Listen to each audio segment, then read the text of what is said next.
From the studios of Farm Journal Broadcast, this is AgDay.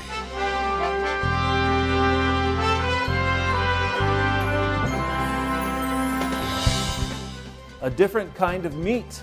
Primarily that's the value of the skins, but also there's value in the meat. We shine a light on a different ag industry, alligator. Recent rains in California.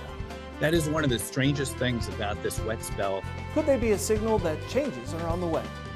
As water levels improve along a major waterway.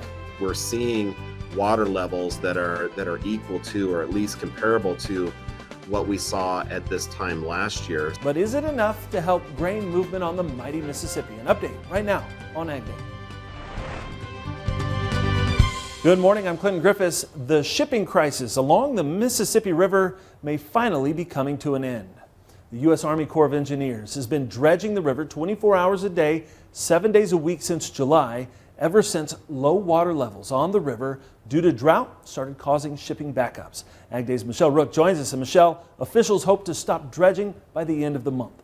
That's right, Clinton, and officials with the Soy Transportation Coalition say the Army Corps of Engineers has done a great job of dredging. They're also encouraged by the improved snowpack in areas like Montana and precipitation through the midsection of the country late last fall and this winter.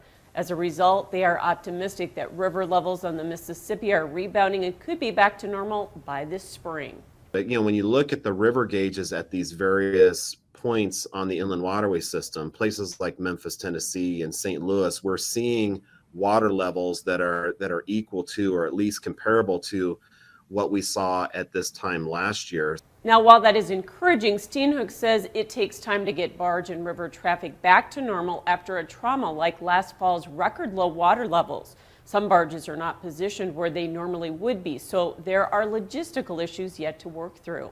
So it's very much anticipated that you're going to see some of these shippers, whether they're on the outbound side or on the inbound side, that are still having some hiccups and some challenges with getting the kind of service that they normally would expect, just because it takes time to get back to normal. And this will impact the movement of not only the grain being moved south on the river into export channels, but also inputs and other products being moved north to be put into place for the 2023 growing season. Steenhoek says they're also working with the Army Corps of Engineers to continue dredging efforts along the Mississippi, Illinois, and other areas of the inland waterway system to get ahead of the next problem or crisis. All right, thanks, Michelle. And the latest drought monitor shows conditions are improving across much of the country, including along the Mississippi River. Right now, just under 43% of the country is in drought. That's compared to the end of October, when just about 63% of the country was considered in drought, representing a 20% drop. Now, over the past few weeks, a series of atmospheric rivers brought snow and rain to the west. In the east, storms brought precipitation from the Mississippi Valley to the east coast, but dryness persists in the southern plains and northern Rockies. Looking specifically at California, you can see the extreme and exceptional drought conditions are now gone. Right now, just over 32% of the state is in drought. That's down another 10% from the previous week and down almost 60% from 3 months ago. As Farm Journal's Tyne Morgan reports, recent moisture in the state may be a sign that things are changing. Relentless rains hammered California for 3 straight weeks. From flooding to mudslides, the unforgiving weather is wreaking havoc on agriculture and infrastructure in the state. So what's the cause? USDA meteorologist Brad Rippey says storm after storm is being fueled by what is called an atmospheric river. It's nothing new. It's something that's been going on since the beginning of time. Is a very concentrated area of moisture originating in the tropical Pacific and then pointed like a fire hose at the west coast of the United States. Rippey says it causes a series of several individual storms, and as California saw, the atmospheric river hammers an area with intense moisture over and over again. That is one of the strangest things about this wet spell, is that it's coming during the 3rd year of La Nina, which is still going. We still have the cool water in the equatorial Pacific, and all signs continue to point toward La Nina still active in the Pacific Ocean. A rare occurrence for an area facing 3 straight years of drought. This is not completely unprecedented, but it is very rare. I will say that the last time this happened was back in 2016-17, when we had a weak La Nina that year.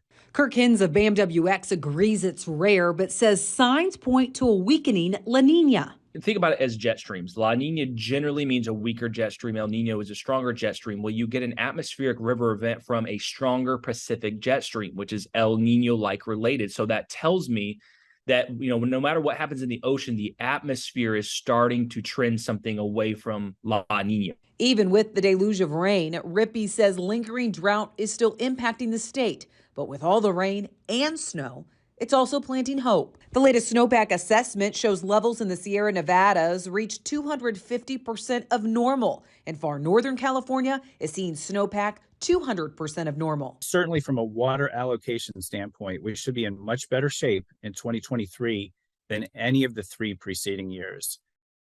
All right, thanks, Tyne. And while that rain in California isn't enough to end the drought, it will provide public water agencies that serve 27 million people with more water. The Department of Water Resources announcing public water agencies will now get 30% of what they had asked for. That's up from the 5% officials had previously announced in December. Now, during the first 3 weeks of January, those 9 atmospheric rivers dumped an estimated 32 trillion gallons of rain and snow on California. It was enough water to increase storage in the state's 2 largest reservoirs by a combined 66%. And the end of January is ushering in a new round of snow and cold. Meteorologist Courtney Jorgensen joins us with the very latest. Courtney. As we head into the week, we are looking at precipitation for a good chunk of the country who could use some of that moisture. In fact, taking a look at that precipitation as we head through this week, it looks like mainly our southern eastern portions of the country will be seeing upwards of 1 inch, 2 inches, even 3 inches in some isolated areas. Now, as far as that's concerned against the drought monitor, don't quite need it in that area. Still looking like we need an exceptional drought is what is happening right now in the central portions of the country. We still need that moisture there. We will actually get some snowfall across portions of the Central Plains. However, over on the West Coast, California is still looking pretty decent as far as our drought monitor is concerned. Overall, the country not looking too bad, aside from that central portions of the country, which is still dealing with that exceptional drought. As far as how much precipitation we might be seeing over these next 90 days, unfortunately, still below normal for a good chunk of the country. Above normal precipitation is expected for the northern portions as well as into the Great Lakes. And check out this spectacular photo shared by Van Newkirk Herefords of Oshkosh, Nebraska. They say the snow was deep and they used a tractor to break a trail for the cows. They pretty much stayed on that trail. I'll have more of your forecast coming up. Keeping you updated on the situation with Mexico and its plan to ban U.S. imports of GMO corn. A Mexico official is admitting their country cannot replace all imports of U.S. corn. While Mexico wants to reduce its imports of GMO corn by up to 40% by the year 2024, the country's deputy ag minister told reporters it cannot replace its imports of U.S. corn for livestock feed. U.S. officials have warned if the GMO matter is not resolved, the U.S. would consider taking enforcement steps under the U.S.-Mexico-Canada agreement. USDA Deputy Secretary Jewel Bronow says she's stepping down from her job in order to spend more time with her family. She served in the position for 2 years. USDA says she was instrumental in advancing equity and opportunity, strengthening international trade relationships, along with enhancing food assistance programs to help those in need. American Farm Bureau President Zippy Duvall saying in a statement they have enjoyed working with the Deputy Secretary and thanked her for her service to America's farmers and ranchers. Grains were mixed on Friday after some early pressure. We'll take a look ahead coming up next. And later, they're an essential part of many farms and ranches, the big rig. But these days, those trucks face heavy-duty prices. Machinery Pete takes us to auction after weather. AgDay is brought to you by Germinator Closing Wheels. Germinator Closing Wheels provide quicker emergence and are more consistent in dry conditions than any other closing wheels. Order 12 to 16 rows today and qualify for free shipping or 20% off an end zone moisture management package.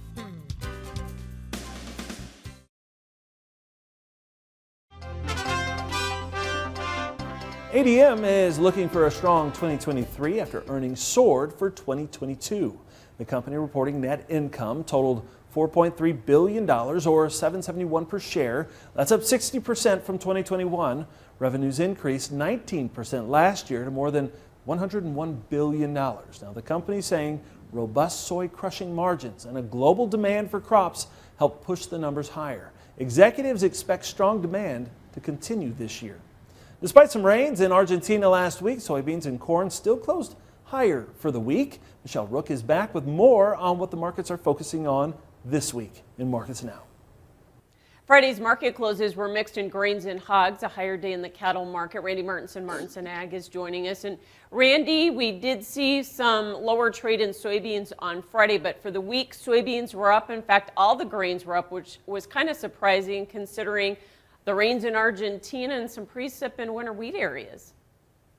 That's right. I mean, we were not expecting. I mean, once we got clarification that there was decent rains over the weekend and more on the way for Argentina, we would have expected to see a little bit more follow through selling in the market. But it just seems like the grains are somewhat comfortable. They do know that there has been some damage done in South America, especially Argentina, for their crop, and that's going to be irreversible with the rains. But at this point, I think this market is looking ahead. We still have good demand. We had good exports this week, and I think the market is still kind of tying on to that the demand is still here for soybeans. And we're going to still be watching that South American weather forecast, though, going forward. And, you know, at this point, Argentina, is the crop made already? Is it, you know, can we see any improvement even if we get more rain? You know, maybe soybeans, you know, that's the one market that could see a little bit of, I think it's already too late for the corn market. And I think that kind of helped corn see some strength earlier in the week, too, is the fact that most are anticipating that the damage that's done is going to stay. For soybeans, though, I do think there is a chance, but you're right. We're going to continue to focus on the weather in South America. There's rains in the north that are slowing down harvest in Brazil. There's, you know, the rain now, another weekend system is supposed to be coming through for Argentina, but the 6 to 10 has been flip-flopping back and forth between showing rain and no rain. So also the Fed meeting coming up on Tuesday, what do you think there? Is the market going to trade that or not? You know, I don't think so. I think we've kind of got the Fed news kind of baked into it. I mean, if we don't see anything more than a quarter point or a half point, I think the market is pretty well, you know, that's what they're expecting. So I think that's worked into the market. Now, if we continue to see, you know, on a consistent basis, the Fed increase interest rates, that might be a different story. But I think the market has kind of accepted it and moving ahead with what they think for the economy. All right. Thanks for joining us, Randy Martinson with Martinson Ag. We'll have more Ag Day coming up.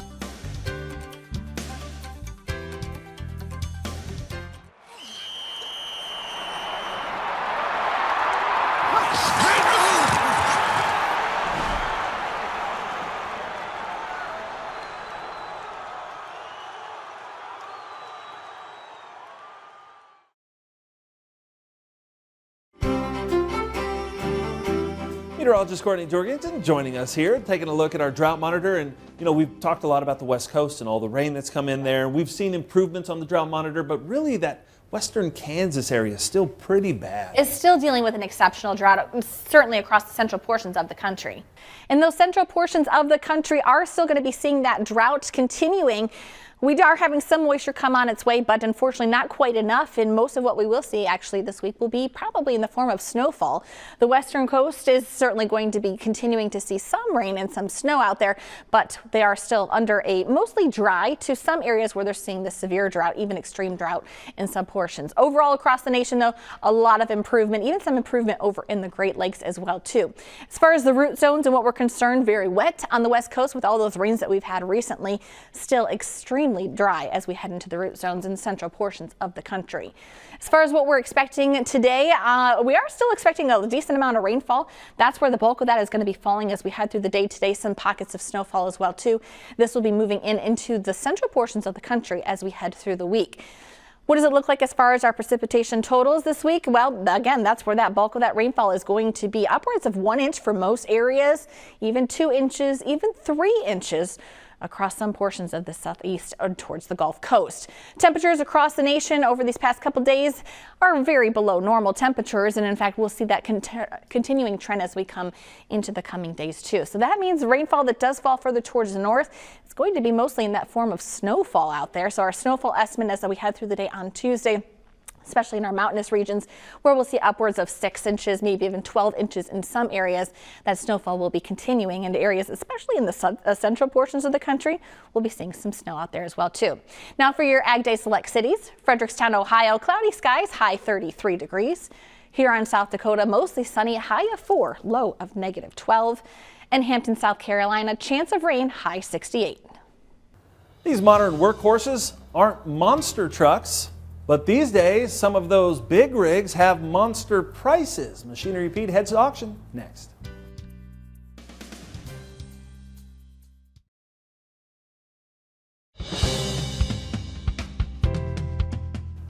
Another workhorse on the farm is the semi-truck, and while they are big, as Machinery Pete tells us, their prices are even bigger.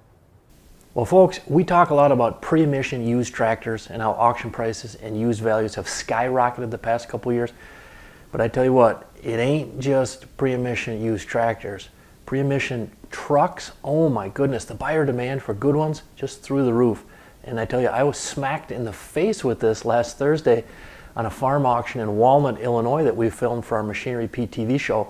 This was a sale by our good friends at Rediger Auction Service, a retirement sale for Duff and Julie Dimmig, well-known folks in the seed corn farming world. And the Dimmigs, great folks, and I tell you what, they had 5 Peterbilts, super sharp, and I'm telling you what, folks, the buyer demand for these trucks leading up to sale day was just, it was beyond palpable. And in terms of sale prices, well, let's start off with the 07 Pete 379 with a Cat C15 engine, 355,100 miles on it. This baby went for $198,000, just phenomenal. And amazingly, even more eye-opening than that one was the older Pete 379, an 01 model, 519,479 miles with a Cat C15 engine. That went for $152,250 with the buyer's fee included. And I'm here to tell you, there were so many people at that sale that came up to me that wanted that truck. Again, $152 and a quarter. And oh, by the way, they had a pair of Pete 335 grain trucks. Let's start with the 07 model, 105,400 miles. This thing went for $155,000, all-time record high auction sale price on a Pete 335. And oh yeah, the 06 model 335, that had 211,462 miles on it and went for $141,250. So I tell you what, last Thursday in Walnut, Illinois, that was a red letter Peterbilt day at the auction. All right, thanks, Pete. Whether for boots or barbecue, this Louisiana critter is in high demand. Up next, a unique agricultural niche, the alligator in the country. The Ag Innovation Forum will bring new technology, knowledge, and opportunity to agriculture on February 8th at the Downtown Marriott in Kansas City. Register today at agbizkc.com/upcoming-events.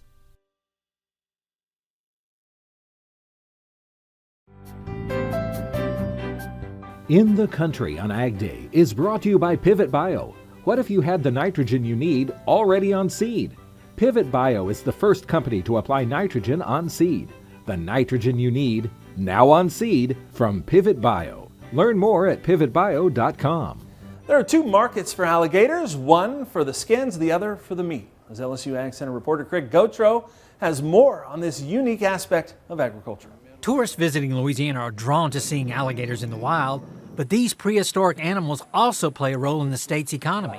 The Louisiana alligator farm and industry is worth well over $100 million.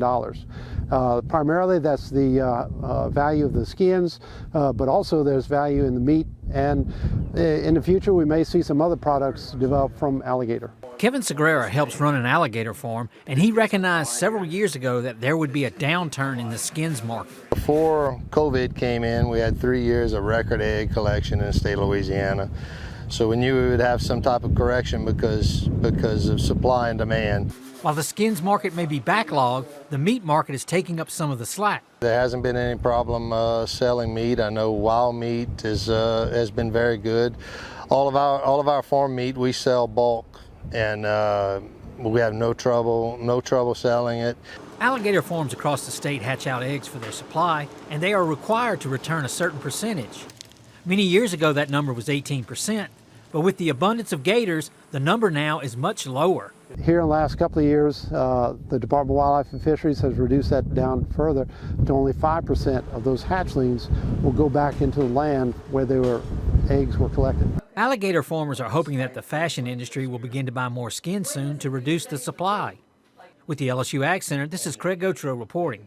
All right, thanks, Craig. Now, it takes 1 year for an alligator to grow to a size that can be used for small items such as watch straps, and 2 years for larger items such as handbags and cases. And that's all the time we have this morning. We're glad you tuned in. From all of us here at AgDay, I'm Clinton Griffiths. Have a great day.